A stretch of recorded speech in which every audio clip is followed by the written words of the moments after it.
ومن يضلل فلا هادي له وأشهد أن لا إله إلا الله وحده لا شريك له وأشهد أن محمدًا عبده ورسوله يا أيها الذين آمنوا اتقوا الله حق تقاته ولا تموتن إلا وأنتم مسلمون يا أيها الناس اتقوا ربكم الذي خلقكم من نفس واحدة وخلق منها زوجها وبث منهما رجالا كثيرا ونساء واتقوا الله الذي تساءلون به والأرحام إن الله كان عليكم رقيبا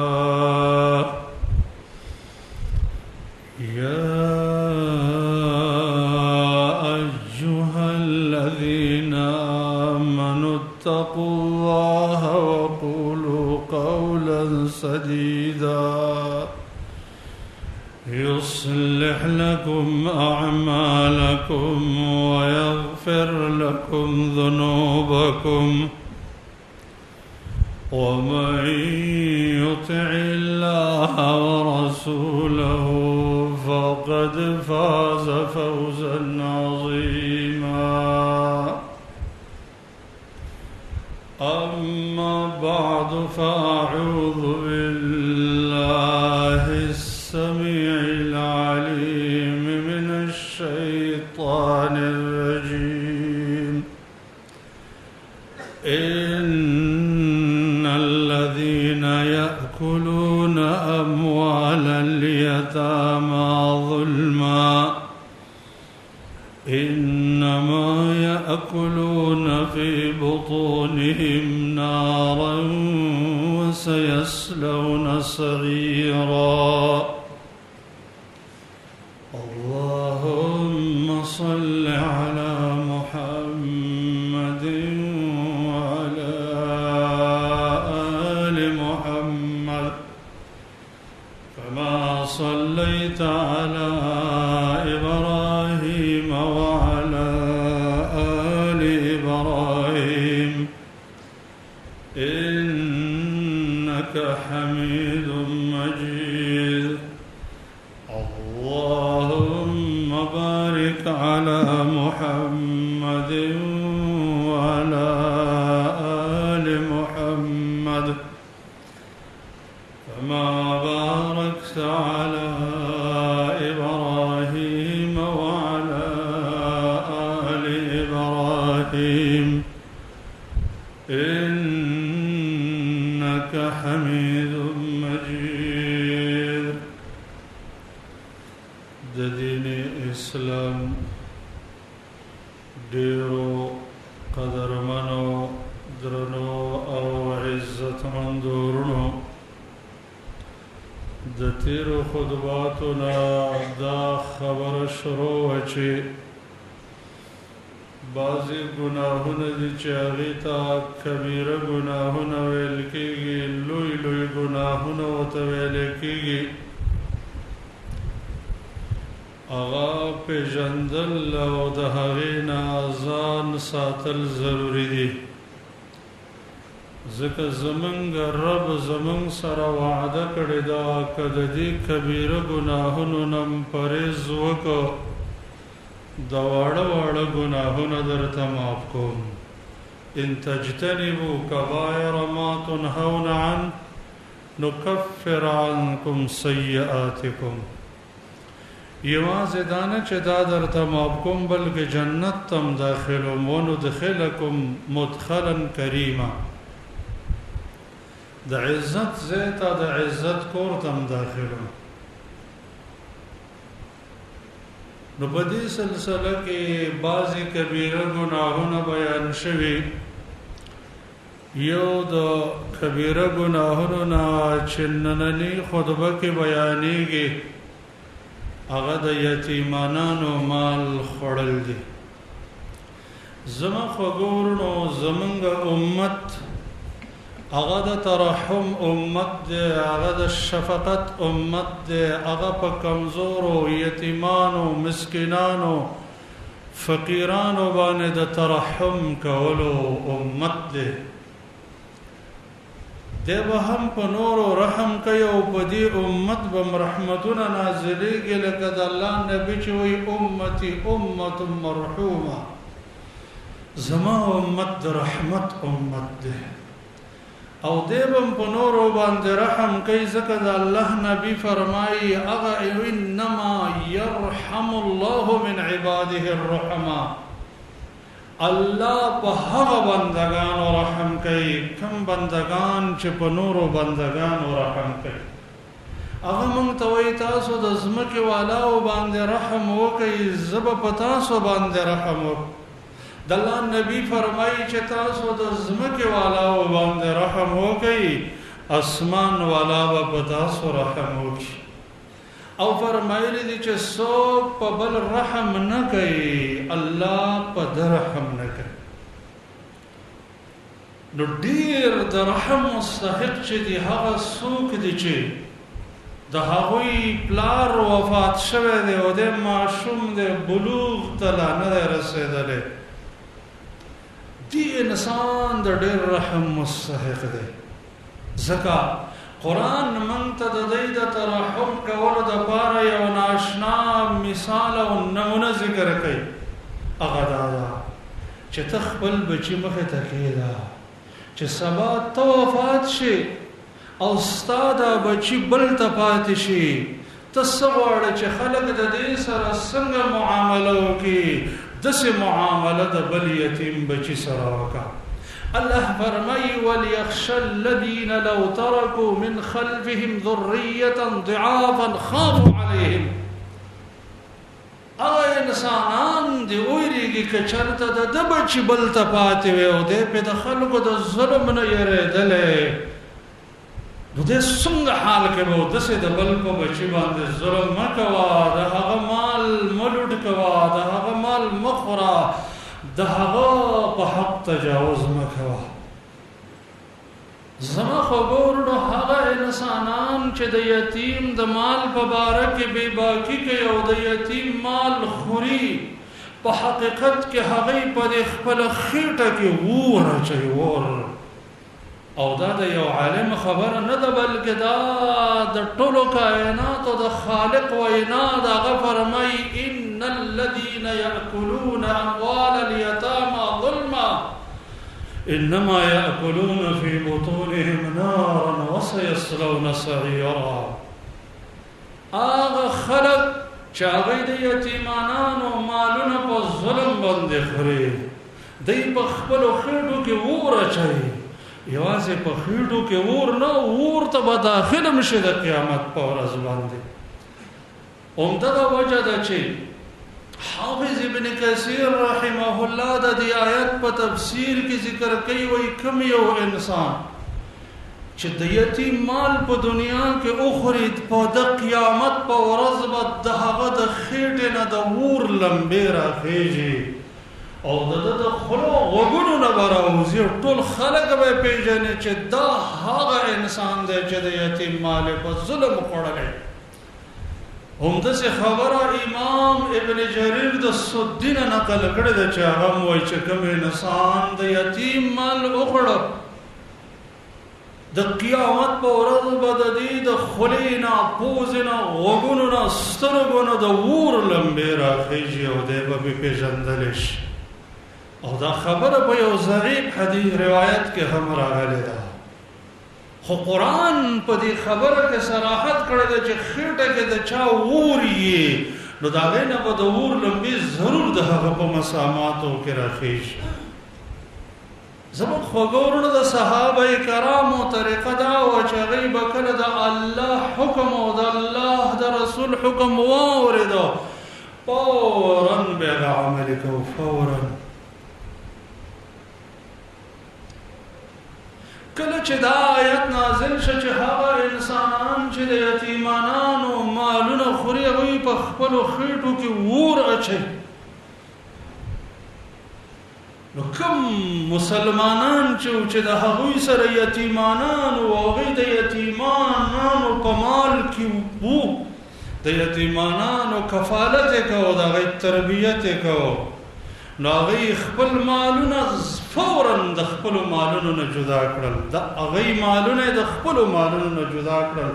چې هسې نه د یو یتیم یو نوڼی زما خېټې ته لاړه شي او اور مې خېټې ته داخل شي. تر دې چې په دې کردار کې یتیمانانو ته نقصان ورسېد، هغه دا و چې د یتیم به لږ خوراک لګېده او ده به ورله پوخ کړی ډېرو نور به ضایع شي. الله رخصت نازل کو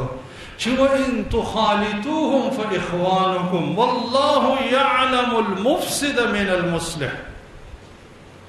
که دې یتیمانانو سره تاسو یو ځای خوراک کوئ نو د ورونو په شانه یې ګڼئ، لکه څنګه چې ورور نه سړی یېرېږي د هغې مال نه شي خوړلی، داسې د الله نه ویرېږه د یتیم مال مه خوره. څنګه چې ورور له سړی حسابي ورکوي د یتیم مال هم په حساب سره استعمالوه. الله د آیت نازل کو بیا هم الله ستا په نیت باندې پوهه دی چې ته مفسد یې او که مصلح یې. ستا نیت د فساد دی او که نیت دی د اصلاح دی. زما قدرمنو عزتمندو وروڼو د یتیم مال خوړل دا د انسان د هلاکت او تباهۍ سبب دی. ډېر کرته یو انسان ډېر مالدار وي او ناګهانه د هغه په مال هلاکت او تباهي راشي، د هغه مال بې برکته شي، مال یې ختم شي، په بچو باندې آفت راشي، په کور یې آفت راشي، په تجارتونو یې آفت راشي. د دې بنیادي وجه دا ده چې ګناهونو کې بعضې ګناهونه دي چې د هغې په فطرت کې هلاکت پروت دی. د الله نبي هغې ته هلاکونکي ګناهونه وایي او موږ ته ډېر د شفقت حکم کړی دی چې اجتنبوا السبع الموبقات. ای زما امته د اوو ګناهونو نه ځان وساتئ چې هغه انسان هلاکوي او هلاکت دا دی چې د مال برکت ختمیږي، په مال هلاکت راځي، په اهل هلاکت راځي، په بچو هلاکت راځي، په کار روزګار یو په هغې کې واکل مال الیتیم د یتیم مال خوړل دي. نو د یتیمانانو مالونو تحفظ هغه د مؤمنانو صفت ده. د دې وجې نه کوم یو انسان چې په دې خطره کې پروت وي چې داسې نه چې زمانه د یتیم د مال په باره کې ظلم ونه شي، نو په کار دا ده چې هغه د یتیم د مال کفالت بالکل ونه کړي، بلکې بل مسلمان ته حواله کړي چې ته د دې نه ته د دې یتیم د مال نه کفالت تکو او د دې تربیت او د یتیم تربیت تکو. نبی صلی الله علیه وسلم ابو ذر رضی الله تعالی عنه ته ویل چې ابو ذر زه تا وینم چې ته کمزوری او زه د تا دپاره هغه څه خوښوم چې د ځان دپاره یې خوښوم.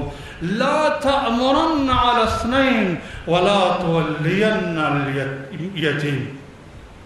او مال اليتيم. اے ابو ذرا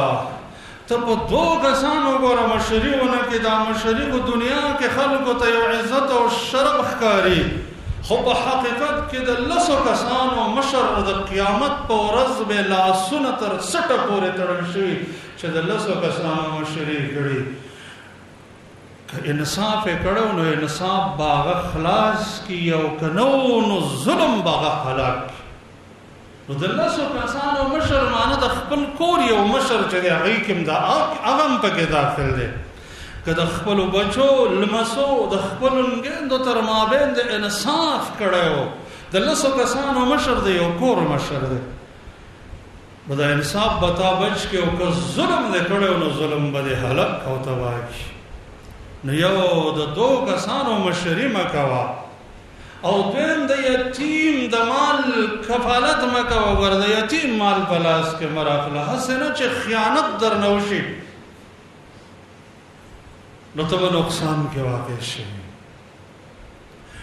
وجه دا ده زما خوږو وروڼو ډېر انسانان دا خیال کوي چې داسې د پوښتنې څوک نشته، ته راشه او دا مال د یتیم ویې خوره. په حقیقت کې دا انسان یو ګند اچوي خپلې خېټې ته، ګند د دې نه چې د دنیا مرداره وخوري هغه هم د ضرورت په وخت کې خو حلالېږي. که ته دومره اضطرار او د مخمسې حالت ته رسېدلی نو مرداره چېرته وخوره، خو د یتیم د مال نه ځان ساته. ځکه الله رب العالمین د یتیم مال خوړونکي ته د خباثت خوړونکی وایي، د خباثت. الله رب العالمین فرمای وآتوا اليتامى اموالهم ولا تتبدلوا الخبيث بالطيب. اے مومنانو د یتیمانانو مالونه یتیمانانو ته حواله کوي. ګوره دغه حرام دغه یتیم مال چې هغه خبیث دی، ګند دی، ګوره خپلې خېټې ته وانه چې ګند چې انسان راوړي خپل کور ته هغې سره ګنده آثار وي. لویه وجه زما خوږو وروڼو د مالونو تحفظ او حلال خوري دا یو ډېر ضروري څیز دی، ځکه دې حرامو سره غلط آثار راځي. ډېر کرته موږ او تاسو وینو چې ډېر مسلمانان وروڼه د مونځ او اودس پابند وي، د ذکرونو تلاوتونو پابند وي، ډېر خوش اخلاق هم وي، او وخت په وخت باندې ډېر رسوا کوونکي او شرمونکي آفتونه هغې ته رسېږي. د دې یو لویه وجه دا چې دی په اموالو کې احتیاط نه کوي. نور زندګي ښه پابنده ده، خو د مال په رابطه باندې احتیاط نه کوي. حرام مال زهر دی چې کور ته رال هغه د زهرو آثار کور ته راوړي. یو روایت کې راغلی امام منذري په ترغیب او ترهیب کې حسن کړی دی چې نبی صلی الله علیه وسلم فرمایي ما د معراج په شپه باندې بعضې خلک ولیدل چې د هغوی داسې خولې او داسې شونډې وې لکه د اوښ د شونډو په شان، او په اور سرې کړی شوي ګټې او کمرې د هغوی خوله کې ورکول کېدلې او هغوی کلمو ته تېرولې. ما چې دا حالت ولید زړه ډېر هیبت زده شو. ما عرض وکړ جبریل دا څوک دي؟ ما ته ویل دا هغه انسانان دي چې د یتیمانانو په مال کې احتیاط نه کوو، د یتیمانانو مالونه یې خوړل. ځکه د یتیمانانو مالونو ته د الله رب العالمین په کتاب کې ور ویلی شوی دی، او د دې په وجه به مال هلاکېږي. علماو یو واقعه ذکر کړې ده چې یو یتیمو د یتیمانانو نه چې د هغه پلار وفات شو، د هغه نور څوک نه و، د هغه تره د هغه په مال باندې قبضه واچوله. د هغه تره چې د هغه په مال باندې قبضه واچوله، ټول مال یې ترې راونیو. دې ډېر سوال او زاري ورته وکړه، لیکن هغه ولا مال ورنکه، مال یې ورته حواله نه کړه. پس ظلم زور او زبردستۍ د هغه مال قبضه کړه. د ځان سره سوچ او فکر وکړه چې محکمې او عدالتونو ته چې زه مال د ده سره دی، پیسې د ده سره دي، خلک دی یې پېژني، چالاک دا دی، هر څوک د ده ملګري دي. نو ده د شپې راپاڅېد او ځان سره وویله چې زه تا د بندګانو عدالت او قضا ته نه سپارمه، زه تا د قاضیانو د قاضي قضاوت او عدالت ته سپارم. او رب ته لاسونه جګ کړل او په چغو چغو یې ورته وژړل چې یا الله ته وینې چې زما د طرفه ما ظالم دی، زما مال یې خوړلی دی. یا الله د دنیا په عدالتونو او قاضیانو زما د زړه اطمینان نه راځي. رب زه ستا د فیصلې انتظار یم. یا الله د خپل قدرت نښې پکې موږ ته راوښایه. یو څو کلماتو خو د اسمان دروازې د هغې سره وخوځېدلې او رب کائنات هغه وعده رښتیا کړه چې د مظلوم سره کړې ده چې کله مظلوم د ظالم په خلاف خیرې وکړي د الله دا دعاګانې دا خیرې د وریځو نه برجي کړي او په خپل عزت ورته قسم وکړي چې مظلومه زه به ضرور ستا امداد کوم ولو که د څه وخت وروسته سلګي ورځې وروسته دی د خپل اهل بچیانو سره ټول په یو چکر باندې ووته په لاره کې ورته یو حادثه راله او دا ټوله کورنۍ په دغه ځای تباه شوه د وخت حکومت چې وکتل د دې بل وارث نه و د دې ټوله دارایي ټول جایدادونه یې دې یتیم ته بیرته حواله کړل صرف هغوی په امتحان کې پیل شو واپس د الله فیصله او مال اصل مالک ته منتقل شو د قرآن حدیثو کې د دې مصداق شته دی چې الله نبی فرمایي چې دا الموبقات دي هلاکونکي ګناهونه دي دیو جن زما خو ګورنو د مسلمانانو د مالونو نه بسړه ډېر سخت ځان ساتي ډېر زیات په یو خبره به معمولی نه غني چې دا خو ډېره معمولی خبره ده حلیة الاولیاء کې امام ابو نعیم رحمه الله د عمر بن الخطاب رضی الله تعالی عنه واقعه راوړي چې هغه به د بیت یو ډیوه لګولې وه چې په هغې کې به د بیت المال تیل پراته و د حکومت تیل به پکې پراته و چې کله به سرکاري مسایلو د شپې به چا سره خبره حل کوله نو دغه ډیوه به یې لګولې وه او چې کله به د شخصي خبرې وې د چا سره به دا ډیوه ختمه کړل دا د مسلمانانو مال دی به خپله ډیوه لګوله یو ډیوه به په یو چند لحظاتو کې څومره تیل خرچه کړي لیکن د هغوی جذبه دا وه چې هغوی چرته د حرام او شکار واقع نشي په دې پوهېدل چې د حرام زهر دي چې کله یو انسان خپل خېټې ته حرام داخل کړي د هغه د اندامونو نه به ګنده افعال فاسد افعال خارجېږي او چې کله یو انسان حلال خوري کوي هغه انسان ته الله د نیکو عبادتونو توفیق ورکوي دیو جن سهل بن عبد الله التستری رحمه الله فرمایي ومن أكل الحلال أطاع الله شاء أم أبى ومن أكل الحرام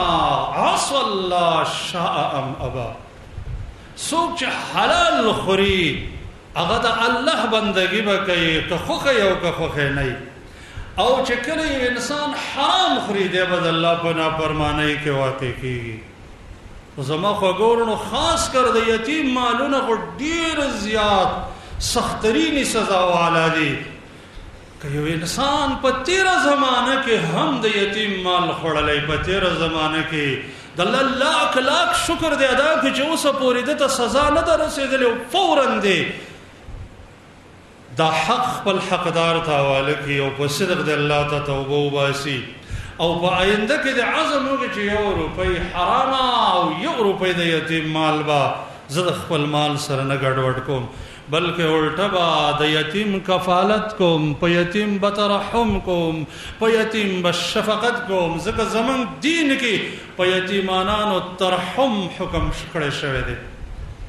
نبی کریم صلی الله علیه وسلم یو ځل صحابه کرامو ته بیان کوي فرمایل انا وکافل الیتیم فی الجنة کهاتین واشار باصبعه وای ما او د یتیم کفالت کوونکې به په قیامت کې دوړه داسې ملګري او داسې لکه د دې دوړو ګوتو تر مابین چې څومره مسافه ده زما او د ده تر مابین به قیامت جنت کې دومره مسافه نور به په جنت کې ملګري د یتیم کفالت دا دی چې د یتیم باندې خپل مال نه خرچه وکړه دایم کفالت دی چې د هغه د مال کې تجارت وکا مزاربت وکا د هغه مال په ښایسته طریقې سره وچلوه چې ګټه وکړي څنګه چې عمر بن الخطاب رضی الله تعالی عنه په خپله خطبه کې فرمایلي چې خلکو چې چا سره د یتیمانانو مالونه یې په هغې کې ولې تجارتونه وکړي چې زیات شي داسې مه پرېږدئ چې صدقات هغې لره وخوري د هغه دینی تربیت وکا، قرآن په زده کا، حدیث په زده کا، دنیوي تعلیمونه په وکا، کار او کسب په زده کا، د دنیا د ظالمانو د ظلمونو نه بچ کا او د هغې باندې ترحم وکا. رسول الله صلی الله علیه وسلم فرمائی من ضم یتیما بین مسلمین فی طعامه وشرابه وجبت له الجنه حتی یستغنی عنه وجبت له الجنه. یو انسان چې په معاشره کې یو یتیم راواخسته د مسلمانانو د معاشره د منځ نه، خپل خوراک کې، خپل سکاک کې، خپل لباس کې، د خپل بچو خوراک او سکاک او لباس کې هغه شریک تر دې پورې چې دې حالت ته ورسېده چې اوس خپل کار روزګار خپل کولی شي، د دې انسان د پاره جنت واجبېږي، د دې انسان د پاره جنت واجبېږي، بلکې د جنت ډیره اوچته مرتبه او د جنت سرعت ورته واجبېږي. یو روایت امام طبرانی رحمه الله نقل کړی دی، امام منذری حسن کړی، چې نبی کریم صلی الله علیه وسلم فرمایي زه چې کله د معراج په شپه باندې جنت دروازې ته لاړم نو ګورم چې یو زنانه زمانه مخکې کېږي او جنت ته سرعت او جلتی کوي. ما ته پوښتنه وکړه چې بیبي ته څوک چې دومره په جلتی او دومره جنت ته مخکې راغلی؟ هغه ما ته ویله چې زه یو زنانه وم، زه کونډه شوم، ما سره بچیانو، ما دا سوچ او فکر وکړه که چېرته زه بل خاوند وکړم دا بچیان به ضایع شي، نو زه خاوند نه کوم. د دې بچیانو د حفاظت د وجې نه ما دویم خاوند ونه کو او د دې بچیانو تربیت مې کو تر دې چې هغوی بالغ شو. په دې وجه باندې زه دې مقام ته رارسېدلی یم. رسول الله د کله یو انسان چې د یتیمانانو کفالت کوي، په هغوی ترحم کوي، د هغوی په سر د شفقت او د ترحم لاس راښکاږي، غیبي حاجتونه به الله رب العالمین پوره کوي او هغه د زړه سختواله او کلکواله چې په زړونو کې دی هغه به ختم شي. نبی کریم صلی الله علیه وسلم ته یو سړی راغلی، ورته ویل چې یا رسول الله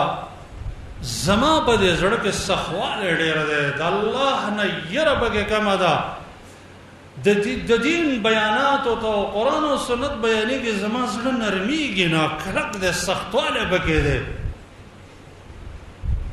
نو هغه ورته وفرمیل چې ته د یتیم په سر باندې لاس راښکا